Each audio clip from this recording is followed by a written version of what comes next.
તો good morning friends, કેમ છો બધા? આઈ હોપ કે તમે બધા મજામાં જ હશો. તો સ્વાગત છે આપણે એક નવા મિની વ્લોગમાં. લઈ લીધા સુનિલભાઈને આપણે સાથે અને પહોંચી ગયા પેશન્ટભાઈ ઉપર. ભરી લીધું ઇન્જેક્શન ને પછી આપવા માંડ્યા ડોઝ. નીચે આવ્યા હતા આપણો હર્ષદભાઈ, કરી રહ્યા હતા ટ્રોલીની સાફ સફાઈ. સંતુરભાઈની ગાડીમાં આવી ગયો હતો કંઈક પ્રોબ્લેમ, તો પછી સંતુરભાઈ સાથે આપણે નીકળી ગયા અને પહોંચી ગયા ગેરેજે.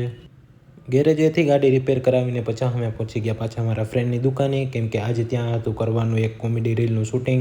કાલે આપણો અકાઉન્ટમાં વિડીયો મળી જશે તો તેને લાઇક, શેર અને કોમેન્ટ કરી આપજો. શૂટિંગ પૂરું કર્યા પછી હું મારા માટે અને સુનિલ માટે લઈ આવ્યો હતો સોડા, તો પછી અમે તેની મોજ માણી. પછી આપણે નીકળી ગયા બુક સ્ટોરે જવા માટે, કેમ કે હોસ્પિટલ માટે થોડીક સ્ટેશનરીનો માલ લેવાનો હતો. તો પછી આપણે સરની એક્ટિવા લઈને નીકળી ગયા બુક સ્ટોરે. આજનો આપણો મિની વ્લોગ ગમ્યો હોય તો લાઈક કરજો. તો મળીએ એક આપણા નવા મિની વ્લોગમાં. Bye bye.